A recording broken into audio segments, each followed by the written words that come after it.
राजस्थान के आईपीएस अधिकारी के साथ में 99,000 रुपए की साइबर ठगी की गई है और इसी के चलते हुए जब एसओजी और पुलिस की टीम ने जांच करी तब इसके अंतर्गत मामला ये सामने आया कि झारखंड के जामताड़ा के अंदर वह व्यक्ति रहता है और वहां से उसने साइबर ठगी को अंजाम दिया है। पुलिस ने जब वहां जाकर के दबिश दी तो वहां पर वह व्यक्ति फरार हो गया, लेकिन उसका दोस्त वहां पर ही मौजूद था और साथ ही साथ पुलिस ने वहां से 14 लाख रुपए, 8 मोबाइल, 16 सिम कार्ड और 4 एटीएम को बरामद भी किया है। और यह है राजस्थान की सबसे बड़ी, एक तरह से देखा जाए तो कार्रवाई देखने को मिल रही है, जिसके अंतर्गत साइबर ठगी का यह मामला सामने आया है। आखिर क्या कुछ पूरा मामला कहता है और क्या क्या मामले का इससे खुलासा हुआ है, आइए जानते हैं हमारी इस खास रिपोर्ट से। अपराध की सूचना पर पुलिस की सक्रियता के दो चेहरे सामने आए हैं। हरियाणा में तैनात आईपीएस हिमांशु गर्ग के साथ साइबर ठगी हुई तो एक ही घटना की रिपोर्ट पहले एसओजी और फिर बजाज नगर थाना पुलिस ने दर्ज की है। एसओजी ने 14 दिन ही जामताड़ा में छापा डाल करके गिरोह का खुलासा कर दिया। वहीं ठीक इसी तरह शहर में ठगी की शिकार हुई एक और महिला ने पहले एफआईआर दर्ज करने के लिए चक्कर लगाए और अब कार्रवाई के लिए 9 माह से भटक रही है। यहां तक कि ठगी की रकम जमा होने संबंधित खाते तथा उनसे भरे गए बिजली बिलों की जानकारी तक पुलिस को दी गई, लेकिन कार्रवाई अभी तक नहीं की गई। आप सभी को बता दूं कि आरोपियों के पास से 14 लाख रुपए, 8 मोबाइल, 16 सिम कार्ड और 4 एटीएम भी बरामद हुए हैं और वहां पर जालसाजों से पहली बार इतनी बड़ी रकम बरामद की गई है। साथ ही आप सभी को बता दूं कि इसके अंतर्गत आईपीएस हिमांशु गर्ग ने पिता के लिए जयपुर के मुक्तानंद नगर निवास पर पार्सल भेजा था।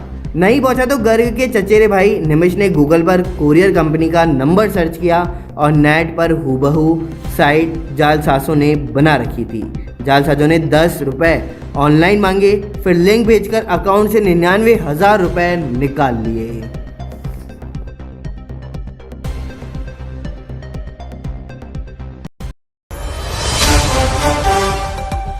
वहीं खबर करौली से सामने आ रही है।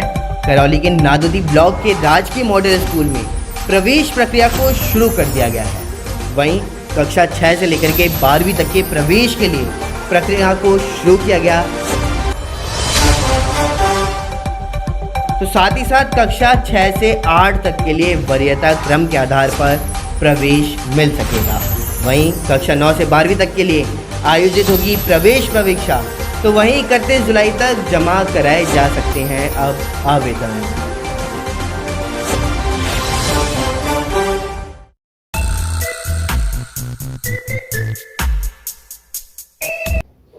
नमस्कार, स्वागत है आपका न्यूज 18 में। मैं पुलकित सक्सेना आप लोग के साथ। आइए नजर डालते हैं अखबार की सुर्खियां मेरे साथ। आप सभी को बता दूं कि राजस्थान के एक आईपीएस अधिकारी के साथ में 99,000 रुपए की साइबर ठगी की गई थी और इस साइबर ठगी का जब पता चला तो उसके बाद में पुलिस और एसओजी टीम दोनों ने इस पर जांच शुरू करी है और जांच शुरू करने के बाद में सामने आया कि झारखंड के जामताड़ा में वह व्यक्ति रहता है और उसकी वहां से साइबर ठगी की गई है।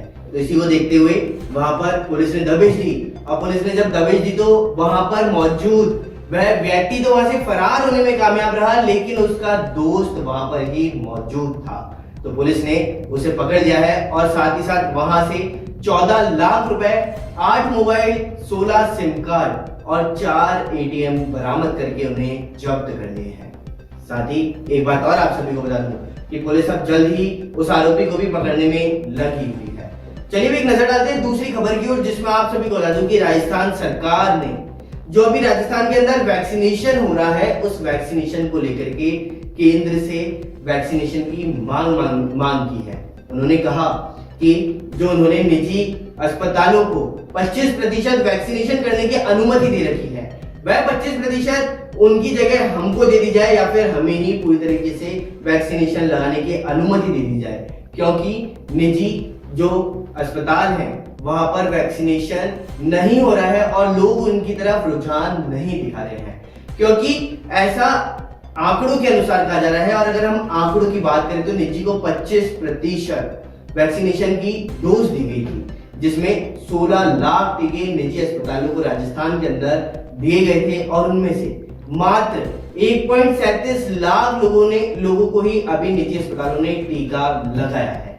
तो इससे साफ साफ पता चलता है कि लोगों का रुझान निजी की जगह ज्यादा सरकारी की तरफ है। तो इसी को ध्यान में रखते हुए राज्य सरकार ने केंद्र सरकार से इसकी अनुमति मांगी है।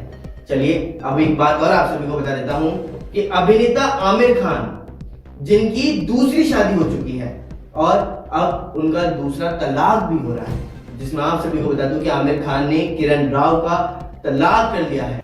और जब आमिर खान 2005 के अंदर लगान मूवी की शूटिंग कर रहे थे तब दोनों के बीच में संबंध बने थे और उसके बाद में उनकी शादी भी हो गई थी और यह इनकी दूसरी शादी बताई जा रही है, जबकि पहली शादी 1996 के अंदर रीना दत्ता के साथ में हुई थी और उसी के बाद में उनसे भी तलाक हो गया था और अब इनसे भी तलाक किया जा रहा है। अब आप सभी को राजस्थान के अंदर कोरोना आंकड़ों से अवगत करवा देता हूं, जिसके अंतर्गत आप सभी को बता दूं कि कल यानी कि पिछले 24 घंटे के अनुसार कोरोना के 90 मामले राजस्थान के अंदर सामने आए हैं और अगर हम वही बात करें तो 4 लोगों की कोरोना वायरस की वजह से मौत भी होती हुई नजर आई है। साथ ही साथ आप सभी को बता दूं कि अभी राजस्थान के अंदर अलवर में सबसे ज्यादा कोरोना के केस देखने को मिल रहे हैं। अलवर के अंदर कल भी 25 कोरोना के पॉजिटिव केस सामने आते हुए नजर आए हैं। तो इसी के साथ अखबार की सुर्खियों के अंदर तो फिलहाल इतना ही। बने रहिए न्यूज़ 19 के साथ। नमस्कार। Hello and welcome to News 19. Let's have a quick look on big news till now. Two tribal sisters here in Madhya Pradesh were assaulted with stick by the relatives for allegedly chatting with their uncle's son over the phones. Police said on Sunday 7 people were arrested in the connection with the incident, which took place last month. After a video on it went viral on social media platform, they said in the video 7 people, including a woman, were purposely seen hitting the victim with a stick and dragging them by their hair. The victim, aged 19 and 20, were beaten up by the king on June 22 in Pipalwa village located around 70 kilometers from Dhar district headquarters. Thanda police station in charge Vijay Vaskale said on June 25 we came across a video in which 2 women were seen being beaten up. While verifying the clip, we came to know that their family members were involved in that. He said the police found that their family members were angry over women talking on a phone on the sons of his maternal uncle under the official said. PUBG Mobile India specific version Battleground Mobile India has started rolling out on Android phone while the Google Play Store. The popular action title is yet to make its way to iOS running iPhones, and more information is awaited from South Korea based developer Krafton. The company has announced the game will temporarily shut the data transfer option from July 6 that allowed original PUBG Mobile India players to retrieve old data into the new version. PUBG Mobile remained banned in India since September 2020 over security concerns and ties to China-based Tencent Gaming. Previously, Krafton had said that the data transfer would be available until December 31st. Meanwhile, here how can you transfer old PUBG data to Battleground Mobile India? Even as the BJP gears up the oath-taking ceremony of Uttarakhand's Chief Minister designated Pushkar Singh Dhami on Sunday, at least 4 senior MLAs, minister and previous CM Tirath Singh Rawat cabinet are sulking, and the party is making all effort to pacify them amid reports that the selection of Dhami for the top role has fueled resentment in the state unit. Sources in the party told that Satpal Maharaj, Madan Kaushik, Subodh Unyal, Harak Singh Rawat, Bisan Singh and Yashpal Arya are among those who have expressed their reservation with Dhami to the party high command. Badminton star Sania Nehwal on Sunday took on the Twitter to congratulate the Uttar Pradesh CM Yogi Adityanath for his thumping victory in the Zilla Panchayat election. Nehwal had joined the BJP in January last year. Hearty congratulations for thumping victory in the Zilla Panchayat chairperson election in UP. The Bharatiya Janata Party on Saturday registered a massive victory in Zilla Panchayat chairman post-election by winning 65 seats out of 75. Days after the Samajwadi Party and the Bahujan Samajwadi Party ruled over forging any major alliance for Uttar Pradesh Assembly polls, Congress chief Ajay Kumar Lallu on Sunday expressed coincidence that this party has the capacity to fight the election without aligning with either of them from the next government on its own. He also said that the Congress would fight the assembly polls in Uttar Pradesh next year under Priyanka Gandhi Vadra's supervision. That's all for today. For further updates, stay tuned with News 19.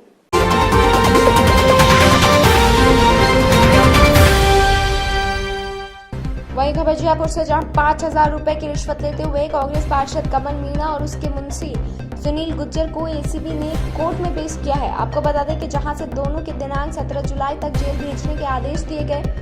ACB के police उपाध्यक्ष हर्षराज सिंह खरेड़ा ने इस बात की जानकारी दी है।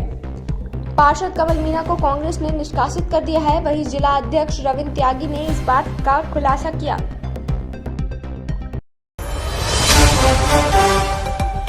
सीकर के त्रिलोकपुरा के लाडले पप्पू राम सामोता शहीद हो गए हैं। दोपहर के बाद में पार्थिव देह पहुंचाने की संभावनाएं बताई जा रही हैं, तो वहीं पैतृक गांव में राजकीय सम्मान के साथ में उनका अंतिम संस्कार किया जाएगा। अजीतगढ़ से त्रिलोकपुरा तक निकाली जाएगी तिरंगा यात्रा, तो वहीं गांव में गमगीन माहौल भी देखने को मिल रहा।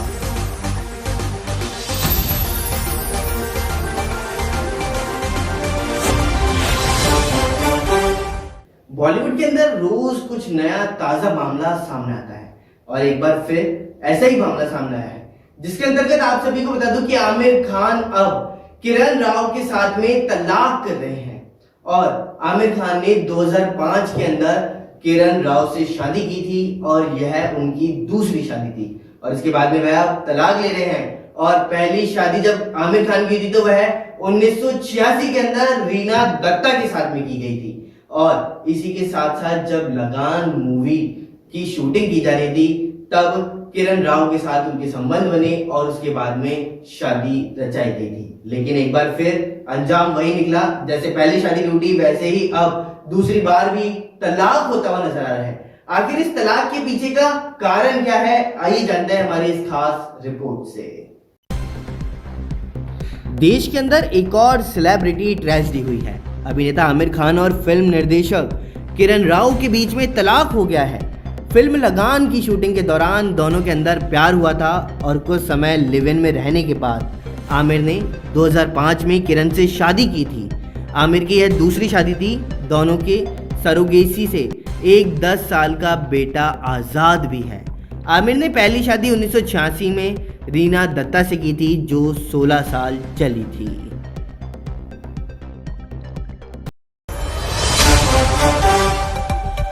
चूरू के तारानगर के अंदर युवक का निर्वस्त्र हालत में शव मिला है। गांव लुणास के पास बनी नहर में यह शव मिला, तो वहीं परिजनों ने हत्या की आशंका को लेकर थाने में मामला दर्ज कराया। थाने में एक नामजद सहित 3 अन्य के खिलाफ में मामला दर्ज हुआ है और पुलिस ने शव को नहर से निकलवाकर मोर्चरी के अंदर रखवाया।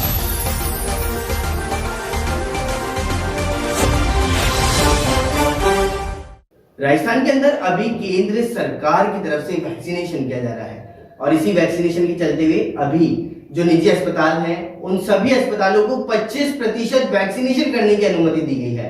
लेकिन वहीं राज्य सरकार का कहना है कि इस बार वैक्सीनेशन की अनुमति हमें दे दी जाए, क्योंकि लोगों का वर्चस्व नहीं है निजी अस्पतालों के अंदर। क्योंकि जो आंकड़े कह रहे हैं वह आंकड़ों के आधार पर अगर हम बात करें तो 16 लाख टीके निजी अस्पतालों को दिए गए हैं और निजी अस्पतालों ने अभी तक 1.37 लाख डोज ही कोरोना की लोगों को लगाई है। तो इसी के चलते हुए केंद्र सरकार से यह उम्मीद लगाई जा रही है कि वह वैक्सीनेशन राजस्थान सरकार को ही करने की अनुमति दे दे। तो आइए एक नजर डालते हैं कि आखिरकार और क्या कुछ स्वास्थ्य मंत्री का कहना है। राजस्थान सरकार ने केंद्र से मांग की है कि वैक्सीन आवंटन नीति में बदलाव किया जाए, सभी वैक्सीन सीधे राज्य को दे दें। और चिकित्सा मंत्री डॉक्टर रघु शर्मा ने केंद्रीय स्वास्थ्य मंत्री को भेजे पत्र में लिखा है कि 25% टीके निजी केंद्रों को दिए जा रहे हैं, लेकिन लोगों का रुझान निजी केंद्र की ओर नहीं है। सरकारी केंद्रों पर टीके नहीं हैं। टीके मिलने पर राज्य सरकार ही निजी केंद्रों को दे और पैसा भेज दे। दरअसल केंद्र ने जुलाई के लिए निजी केंद्रों को 16 लाख टीके आवंटित किए हैं, जबकि इन केंद्रों पर 1.37 लाख टीके ही लगे हैं। और यह मांग भी की गई है कि वैक्सीन आवंटन का डेटा सार्वजनिक हो। और इसी के साथ साथ आप सभी को बता दूं, राज्य में शनिवार को 90 नए कोरोना के संक्रमित मामले आए हैं, तो यह संख्या शुक्रवार के मुकाबले 14 बताई जा रही है ज़्यादा। और 4 नए मरीजों की मौत भी हुई है। जबकि अगर हम शुक्रवार की बात करें तो शुक्रवार को 7 मौतें हुई थी और बीते 24 घंटे में 45,439 नई जांचों पर संक्रमण दर 0.19% ही रही है। राज्य में अब संक्रमितों की कुल संख्या 9,52,663 है, तो वहीं कुल मृतक संख्या अब बढ़ करके 8,934 तक पहुंच चुकी है। नमस्कार, स्वागत है आपका न्यूज 19 में। हरियाणा की अब तक की बड़ी खबरों की ओर नजर डालते हैं। हरियाणा के वरिष्ठ कांग्रेस नेता कुलदीप बिश्नोई के पुत्र भव्य बिश्नोई और अभिनेत्री मेहरीन परिजादा की सगाई टूट गई है। मार्च में दोनों ने सगाई की थी। मेहरीन ने खुद अपने सोशल मीडिया पर इस बात की जानकारी दी और मेहरीन ने लिखा कि भव्य और मैंने सहमति से अपनी सगाई तोड़ने और शादी न करने का फैसला लिया है। मैं सम्मान के साथ बताना चाहती हूँ कि अब भव्य या उनके परिवार के सदस्यों या दोस्तों के साथ मेरा कोई संबंध नहीं रहेगा। इस बारे में मैं केवल यही कहूँगी कि हर कोई मेरी निजता का सम्मान करेगा। एलटी फाइनेंस कंपनी मुख्यालय मुंबई में डबवाली कार्यालय में तैनात फील्ड अधिकारी रवि कुमार को लूटने के आरोप में सीआईए ने मुख्य आरोपी गांव पतली डाबर निवासी हेमंत सिंह उर्फ हैप्पी को गिरफ्तार कर लिया है। उसके पास 32 बोर पिस्तौल बरामद किया गया है। 24 घंटे के भीतर लूट की गुत्थी को सुलझाते हुए पुलिस ने उनके 2 अन्य साथियों की पहचान कर ली है। सहयोग से तीनों आरोपियों का नाम हैप्पी है। एक मुख्य आरोपी के गांव पतली डाबर का है तो दूसरा हैप्पी गांव नकौड़ा का रहने वाला है। पानीपत में सनसनीखेज मामला सामने आया है। यहाँ दंपत्ति का झगड़ा चल रहा था। कोर्ट के मुंशी ने पत्नी के केस पर की पैरवी की थी। इस बात से खफा हिसार के व्यक्ति ने पसीना कला में मुंशी के घर में घुसकर स्वजनों के साथ गाली गलौज कर दी। मुंशी को जाति सूचक शब्द कहे जाने से जान से मारने की धमकी भी दी। आरोपी ने गोली मारने तक की धमकी दे डाली। पुलिस को मिली शिकायत में पानीपत के पसीना कला गाँव के संजीव ने बताया कि यह कोर्ट में जितेंद्र कुंडू के पास मुंशी है। हिसार के उकलाना मंडी में दर्शन कॉलोनी है। सतीश कुंडू का पत्नी मैना के साथ कई दिनों से विवाद चल रहा था। दोनों ने कोर्ट में कई केस विचाराधीन है। मैना वकील जितेंद्र कुंडू है। सतीश अपनी मां रोशनी देवी, भाई व बेटों के साथ मिलकर वकील व उस पर मैना के केस की पैरवी न करने का दबाव बना रहे थे। उनकी बात न मानने पर घर में घुसकर बदसलूकी की। जिले में फर्जी तरीके से विकलांग पेंशन बनाने का धंधा पिछले 6 महीनों से चल रहा है। हैरानी की बात यह है कि इन फर्जी दस्तावेज के आधार पर समाज कल्याण विभाग की आंख मूंदकर पेंशन बनाने का काम चल रहा है। अब खुलासा होने पर अब तक 5 ऐसे केस सामने आए हैं जो फर्जी तरीके से अपात्र होते हुए भी विकलांगों के खाते से पेंशन ले रहे हैं। जब मामला सीए फ्लाइंग तक पहुंचा तो विभाग की आंख खोली। विभाग और सीएम फ्लाइंग की टीम ने अपने स्तर पर विकलांग पेंशन के साथ लगे प्रमाण पत्रों की नागरिक जांच अस्पताल से की। वहां से सीएमओ ने बताया कि ये सारे पत्र फर्जी है। लोगों का कोई रिकॉर्ड अस्पताल के पास नहीं है।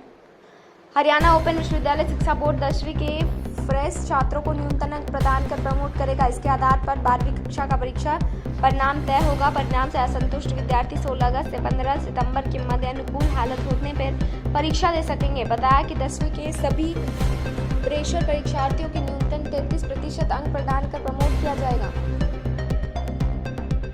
आज के हरियाणा बुलेटिन में बस इतना ही। देश और दुनिया की तमाम खबरों के लिए देखते रहिए न्यूज 19।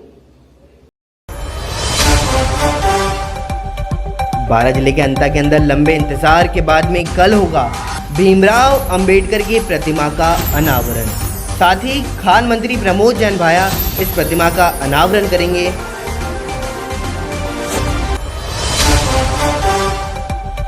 तो नगर पालिका परिसर में मूर्ति का अनावरण किया जाएगा। साथ ही साथ विधायक पाना चंदर, निर्मल सहरिया कार्यक्रम के अंदर मौजूद भी रहेंगे।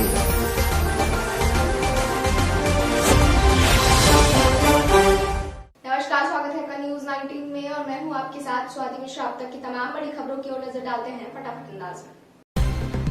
5,000 रुपए की रिश्वत लेते हुए कांग्रेस पार्षद कमल मीणा और उनके मुंशी सुनील गुज्जर को एसीपी ने कोर्ट में पेश किया, जहां से दोनों ने दिनांक 17 जुलाई तक जेल भेजने के आदेश दिए हैं। एसीपी को पुलिस उपाध्यक्ष हर्षराज सिंह खरेड़ा ने ये जानकारी दी है। पार्षद कमल मीणा को कांग्रेस ने निष्कासित कर दिया। जिलाध्यक्ष रविंद्र त्यागी ने इस बात की जानकारी दी। लुटेरी दुल्हन के सारे रिश्तेदार भी फर्जी निकले। एम्स आर्मी पर्सन से शादी कर गहने चुराकर फरार हुई लुटेरी दुल्हन। एक संगठित गिरोह ने पूरी वारदात को अंजाम दिया। 3 लाख रुपए में शादी का सौदा किया और फिर पीड़ित के खर्च लाखों रुपए करवाए। वहीं लुटेरी दुल्हन के सारे रिश्तेदार भी फर्जी निकले। पुलिस ने प्रकरण दर्ज कर मामले की जांच शुरू कर दी। केशव राय पाटन से लगातार 3 बार विधायक रहे। मेघवाल क्षेत्र में जनसंघ कर रहे बड़े नेता। मेघवाल अपने 13 वर्ष के कार्यकाल में सर्वप्रथम 1985 में जनसंघ से बने थे विधायक। पिछले 2-3 दिनों से अस्वस्थ थे। बीती रात करीब 12:15 बजे हृदय गति रुकने से पैतृक आवास पर उनका निधन हो गया।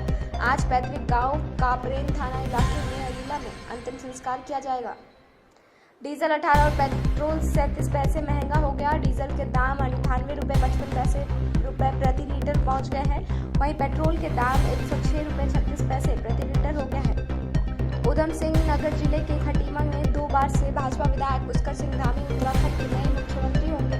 भारतीय जनता पार्टी के राज्य मुख्यालय में बतौर पर्यवेक्षक केंद्रीय कृषि मंत्री नरेंद्र सिंह तोमर, पार्टी मामलों में प्रभारी दुष्यंत कुमार गौतम और निवर्तमान मुख्यमंत्री तीरथ सिंह रावत की मौजूदगी में पार्टी विधायक दल की बैठक में उनका नाम सर्वसम्मति से तय हुआ है।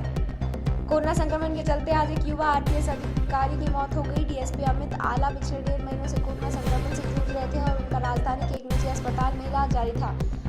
अमित सवाई माधोपुर, जयपुर ग्रामीण सहित विभिन्न जिलों में डीएसपी के पद पर रह चुके हैं और अमित की पत्नी एक IRS अधिकारी है जो कि दिल्ली में पदस्थापित है। 1.5 महीने पहले अमित कोरोना की चपेट में आए और उनके फेफड़ों में ज्यादा इन्फेक्शन हो गया। तब से उनकी स्थिति काफी नाजुक बनी हुई थी और अब वो लाइफ सपोर्टिंग सिस्टम पर अस्पताल में भर्ती थी। राजस्थान में पिछले 15 दिनों से दक्षिण पश्चिमी मानसून की रफ्तार स्थिर है। इससे प्रदेश में अभी 3 से 4 दिन और बारिश का इंतजार करना होगा। मौसम विभाग का पूर्वानुमान है कि पूर्वी राजस्थान के हिस्सों में 7-8 जुलाई को हवाओं में बदलाव होगा। इसके बाद बारिश शुरू होगी। वहीं पश्चिमी राजस्थान में 10 और 11 जुलाई से तेज अंधड़ के साथ बादलों के बरसने की संभावना है। फिलहाल अभी गर्मी से कोई राहत नहीं मिल सकेगी। राजधानी जयपुर में 9 जुलाई तक आसमान में बादल आंशिक रूप से छाए रहने की संभावना है। गलत बयानबाजी को लेकर प्रदेश भाजपा संगठन की ओर से पूर्व मंत्री रोहिताशव शर्मा को 24 जून को नोटिस जारी किया गया था। रोहिताशव शर्मा ने नोटिस का कोई जवाब नहीं दिया। वहीं शर्मा ने साफ कर दिया कि वे संगठन महामंत्री चंद्रशेखर से मिले बिना ही अब सीधे संगठन को अपना जवाब देंगे। जवाब देने की अंतिम तारीख 9 जुलाई है। सदर थाना इलाके में चांदपुर गांव के पास शनिवार की रात एक तेज रफ्तार ट्रैक्टर ट्रॉली ने के सामने श्रद्धालुओं की कार को टक्कर मार दी, जिसमें 2 श्रद्धालुओं की मौत हो गई और 3 घायल हो गए। दोनों मृतक परिवार शव अस्पताल की मोर्चरी में रखवाया गया। परिजनों के आने पर पोस्टमार्टम किया जाएगा। कोविड काल में उपकरणों की खरीद में न केवल जमकर धांधली की गई बल्कि चहेतों को फायदा देने के लिए नियमों को भी दरकिनार कर दिया गया। अंदाजा इस बात से लगाया जा सकता है कि RMSCL के अधिकारियों ने ऑक्सीजन कंसंट्रेटर के लिए 111 करोड़ रुपए का अग्रिम भुगतान कर दिया। नियमों के अनुसार किसी भी सरकारी खरीद में कंपनियों को अग्रिम भुगतान नहीं किया जा सकता। अधिकारियों ने तय किया कि जरूरत को देखते हुए ऐसा किया गया था। खबरें फटाफट में आज के लिए बस इतना ही। देश और दुनिया की तमाम खबरों के लिए देखते रहिए न्यूज़ 19। वहीं बाड़मेर एसीपी की बड़ी कार्रवाई देखने को मिल रही है, जिसके अंदर आप सभी को बता दूं, बाड़मेर एसीपी की कार्रवाई में सरपंच पुत्र और दलाल मनरेगा संबंधित काम में ले रहे थे घूस और उन्हें गिरफ्तार कर लिया गया। मनरेगा के कार्य के लिए रिश्वत मांगी गई थी। सरपंच प्रतिनिधि रमजान और एक साथी गिरफ्तार भी हो चुके हैं। एसीपी ने पीड़ित परिवादी की शिकायत पर सालारिया सरपंच प्रतिनिधि रमजान खान और एक साथी को 4000 रुपए की रिश्वत देते हुए ट्रैप किया। सरपंच प्रतिनिधि को ट्रैप कर क्या है मामला? ये परिवादी ने बताया था, मैं शिकायत दे रही थी मेरे से नरेगा की मजदूरी है, उसके मेरे जो बढ़ती है 1 हफ्ते की मजदूरी, उसमें आधे पैसे मांग रहे हैं। सरपंच का पुत्र अपने दलाल के माध्यम से भी लेता है, सीधे भी लेता है। तो उसमें 1 हफ्ते की मजदूरी थी, इसकी 2600 रुपये थी पर उसके 1300 रुपये पर मजदूर के मांग रहा था। तो इस प्रकार से 5200 रुपये हो रहे थे और इसने फिर 4000 में इसने कहा कि 4000 दे देना। तो आज 4000 रुपये लेते हुए सरपंच को गिरफ्तार किया, कार्रवाई जारी। Hello and welcome to News 19. Let's have a quick look on big news till now. 2 tribal sisters here in Madhya Pradesh were assaulted with stick by the relatives for allegedly chatting with their uncle's son over the phones. Police said on Sunday 7 people were arrested in the connection with the incident, which took place last month. After a video on it went viral on social media platform, they said in the video 7 people, including a woman, were purposely seen hitting the victim with a stick and dragging them by their hair. The victim, aged 19 and 20, were beaten up by the king on June 22 in Pipalwa village located around 70 kilometers from Dhar district headquarters. Thanda police station in charge Vijay Vaskale said on June 25 we came across a video in which two women were seen being beaten up. While verifying the clip, we came to know that their family members were involved in that. He said the police found that their family members were angry over women talking on a phone on the sons of his maternal uncle under the official said. PUBG Mobile India specific version Battleground Mobile India has started rolling out on Android phone via the Google Play Store. The popular action title is yet to make its way to iOS running iPhones, and more information is awaited from South Korea-based developer Krafton. The company has announced the game will temporarily shut the data transfer option from July 6 that allowed original PUBG Mobile India players to retrieve old data into the new version. PUBG Mobile remained banned in India since September 2020 over security concerns and ties to China-based Tencent Gaming. Previously, Krafton had said that the data transfer would be available until December 31st. Meanwhile, here, how can you transfer old PUBG data to Battleground Mobile India? Even as the BJP gears up the oath-taking ceremony of Uttarakhand's Chief Minister designated Pushkar Singh Dhami on Sunday, at least 4 senior MLAs ministered in previous CM Tirath Singh Rawat cabinet are sulking, and the party is making all effort to pacify them amid reports that the selection of Dhami for the top role has fueled resentment in the state unit. Sources in the party told that Satpal Maharaj, Madan Kaushik, Subodh Unial, Harak Singh Rawat, Bisan Singh and Yashpal Arya are among those who have expressed their reservation with Dhami to the party high command. Badminton star Sania Nehwal on Sunday took on the Twitter to congratulate the Uttar Pradesh CM Yogi Adityanath for his thumping victory in the Zilla Panchayat election. Nehwal had joined the BJP in January last year.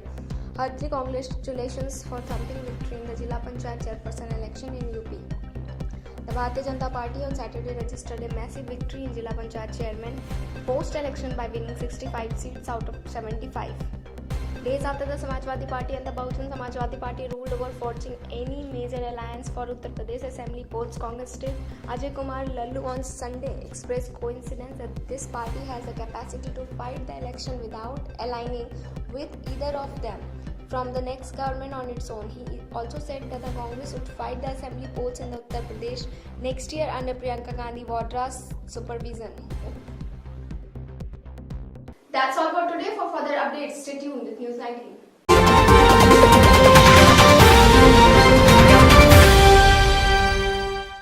वहीं खबर जयपुर से, जहां 5,000 रुपए की रिश्वत लेते हुए कांग्रेस पार्षद कमल मीणा और उसके मुंशी सुनील गुज्जर को एसीबी ने कोर्ट में पेश किया है। आपको बता दें कि जहां से दोनों के दिनांक 17 जुलाई तक जेल भेजने के आदेश दिए गए। एसीबी के पुलिस उपाध्यक्ष हर्षराज सिंह खरेड़ा ने इस बात की जानकारी दी है। पार्षद कमल मीणा को कांग्रेस ने निष्कासित कर दिया है। वहीं जिला अध्यक्ष रविंद्र त्यागी ने इस बात का खुलासा किया।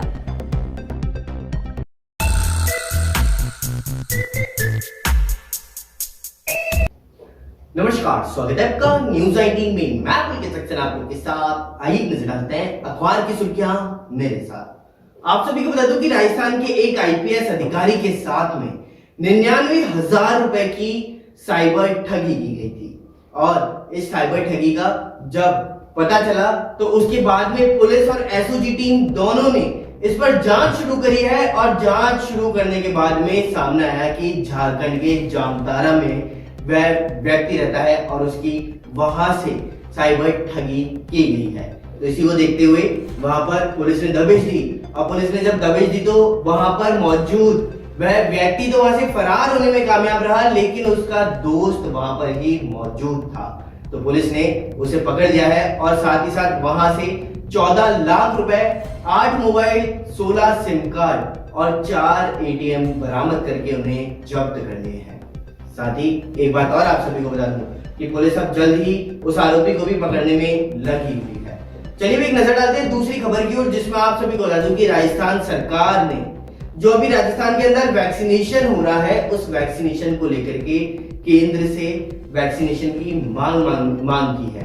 उन्होंने कहा कि जो उन्होंने निजी अस्पतालों को 25% वैक्सीनेशन करने की अनुमति दे रखी है, वह 25% उनकी जगह हमको दे दी जाए, या फिर हमें ही पूरी तरीके से वैक्सीनेशन लगाने की अनुमति दे दी जाए, क्योंकि निजी जो अस्पताल हैं वहां पर वैक्सीनेशन नहीं हो रहा है और लोग उनकी तरफ रुझान नहीं दिखा रहे हैं। क्योंकि ऐसा आंकड़ों के अनुसार कहा जा रहा है। और अगर हम आंकड़ों की बात करें तो निजी को 25% वैक्सीनेशन की डोज दी गई थी, जिसमें 16 लाख टीके निजी अस्पतालों को राजस्थान के अंदर दिए गए थे और उनमें से मात्र 1.37 लाख लोगों को ही अभी निजी अस्पतालों ने टीका लगाया है। तो इससे साफ साफ पता चलता है कि लोगों का रुझान निजी की जगह ज्यादा सरकारी की तरफ है। तो इसी को ध्यान में रखते हुए राज्य सरकार ने केंद्र सरकार से इसकी अनुमति मांगी है। चलिए अब एक बात और आप सभी को बता देता हूं कि अभिनेता आमिर खान, जिनकी दूसरी शादी हो चुकी है और अब उनका दूसरा तलाक भी हो रहा है, जिसमें आप सभी को बता दूं कि आमिर खान ने किरण राव का तलाक कर दिया है। और जब आमिर खान 2005 के अंदर लगान मूवी की शूटिंग कर रहे थे, तब दोनों के बीच में संबंध बने थे और उसके बाद में उनकी शादी भी हो गई थी। और यह इनकी दूसरी शादी बताई जा रही है, जबकि पहली शादी 1996 के अंदर रीना दत्ता के साथ में हुई थी और उसी के बाद में उनसे भी तलाक हो गया था और अब इनसे भी तलाक किया जा रहा है। अब आप सभी को राजस्थान के अंदर कोरोना आंकड़ों से अवगत करवा देता हूं, जिसके अंतर्गत आप सभी को बता दूं कि कल यानी कि पिछले 24 घंटे के अनुसार कोरोना के 90 मामले राजस्थान के अंदर सामने आए हैं। और अगर हम वही बात करें तो 4 लोगों की कोरोना वायरस की वजह से मौत भी होती हुई नजर आई है। साथ ही साथ आप सभी को बता दूं कि अभी राजस्थान के अंदर अलवर में सबसे ज्यादा कोरोना के केस देखने को मिल रहे हैं। अलवर के अंदर कल भी 25 कोरोना के पॉजिटिव केस सामने आते हुए नजर आए हैं। तो इसी के साथ अखबार की सुर्खियों के अंदर तो फिलहाल इतना ही। बने रहिए न्यूज़ 19 के साथ। नमस्कार।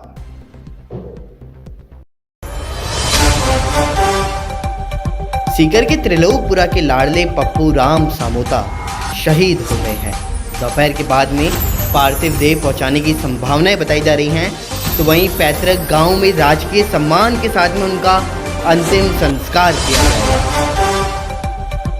अजीतगढ़ से त्रिलोकपुरा तक निकाली जाएगी तिरंगा यात्रा, तो वहीं गांव में गमगीन माहौल भी देखने को मिल रहा।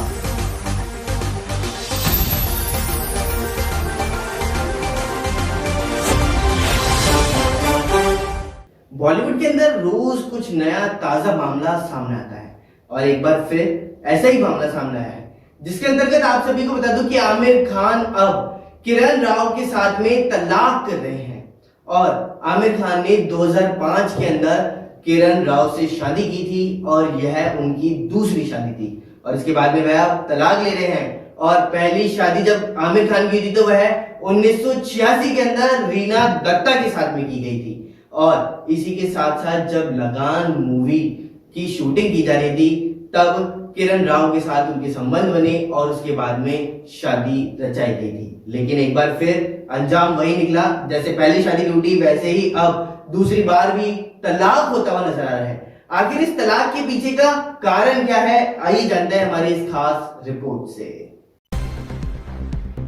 देश के अंदर एक और सेलिब्रिटी ट्रेजेडी हुई है। अभिनेता आमिर खान और फिल्म निर्देशक किरण राव के बीच में तलाक हो गया है। फिल्म लगान की शूटिंग के दौरान दोनों के अंदर प्यार हुआ था और कुछ समय लिव इन में रहने के बाद आमिर ने 2005 में किरण से शादी की थी। आमिर की यह दूसरी शादी थी। दोनों के सरोगेसी से एक 10 साल का बेटा आज़ाद भी है। आमिर ने पहली शादी 1986 में रीना दत्ता से की थी, जो 16 साल चली थी।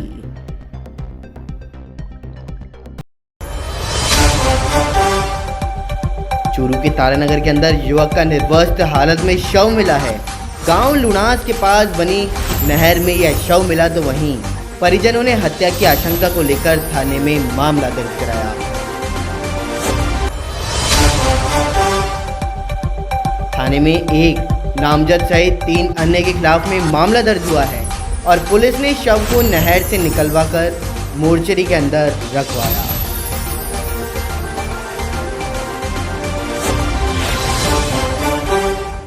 राजस्थान के अंदर अभी केंद्र सरकार की तरफ से वैक्सीनेशन किया जा रहा है और इसी वैक्सीनेशन के चलते हुए अभी जो निजी अस्पताल हैं, उन सभी अस्पतालों को 25% वैक्सीनेशन करने की अनुमति दी गई है। लेकिन वही राज्य सरकार का कहना है कि इस बार वैक्सीनेशन की अनुमति हमें दे दी जाए, क्योंकि लोगों का वर्चस्व नहीं है निजी अस्पतालों के अंदर, क्योंकि जो आंकड़े कह रहे हैं वह आंकड़ों के आधार पर अगर हम बात करें तो 16 लाख टीके निजी अस्पतालों को दिए गए हैं और निजी अस्पतालों ने अभी तक 1.37 लाख डोज ही कोरोना की लोगों को लगाई है।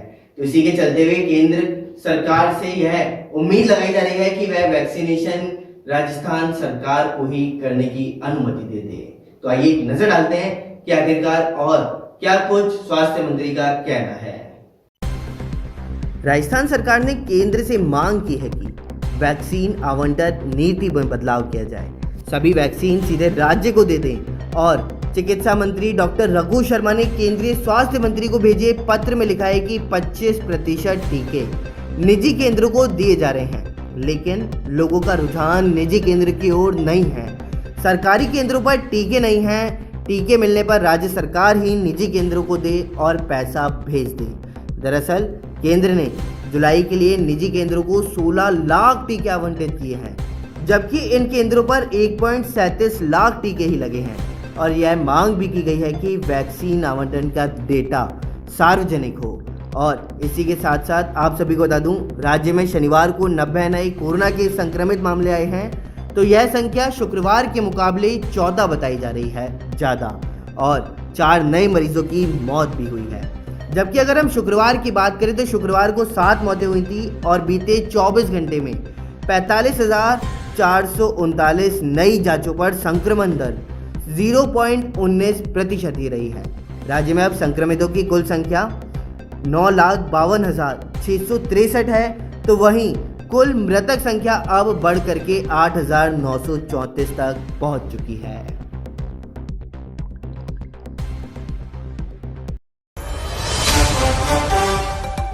आज बांदीकुई के लोकप्रिय विधायक जी.आर. खटाना ने राजकीय सामुदायिक स्वास्थ्य केंद्र बांदीकुई में बनने वाले ऑक्सीजन प्लांट का निरीक्षण किया व अस्पताल प्रभारी को शीघ्र कार्य पूरा करवाने के निर्देश दिए। इस दौरान नगर पालिका अध्यक्ष इंदिरा बैरवा सहित अन्य लोग भी मौजूद रहे। वही खबर जयपुर से, जहां जयपुर का मौसम खुशनुमा हो गया है। आपको बता दें कि Jawahar circle, Tonk road, Gopalpura bypass, Mansarovar समेत कई इलाकों में जमकर बारिश हुई। मौसम की बौछारों से मौसम खुशनुमा बना हुआ है। जवाहर सर्कल पर काफी तादाद में लोग घूमने निकले हैं। वहीं हल्की बूंदाबांदी के बीच चाट पकौड़ी का लोग आनंद लेते नजर आ रहे हैं।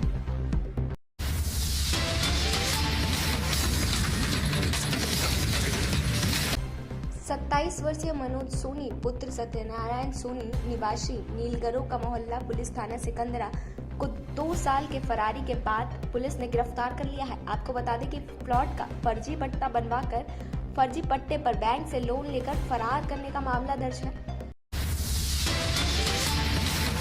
वहीं परेश देशमुख, जो पुलिस उपायुक्त जयपुर ने बताया कि पुलिस थाना ब्रह्मपुरी जयपुर उत्तर के प्रकरण संख्या 462/2019 में मुस्लिम मनोज सोनी, जो राधिका सोनी के फ्लैट की फर्जी पट्टा बनाकर उस फ्लैट पर बैंक से 7 लाख रुपए का लोन लेकर फरार हो गया था, उसे पकड़ने में पुलिस को सफलता हासिल हो गई।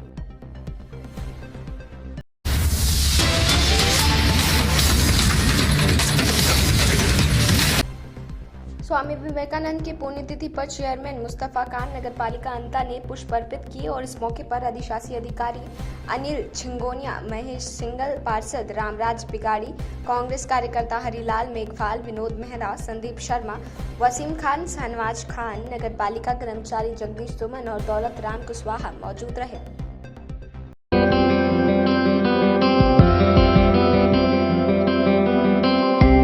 नमस्कार, स्वागत है आपका न्यूज 19 में। मैं पुलकित सक्सेना आप लोग के साथ आइए नजर डालते हैं न्यूज 19 के मॉर्निंग अपडेट।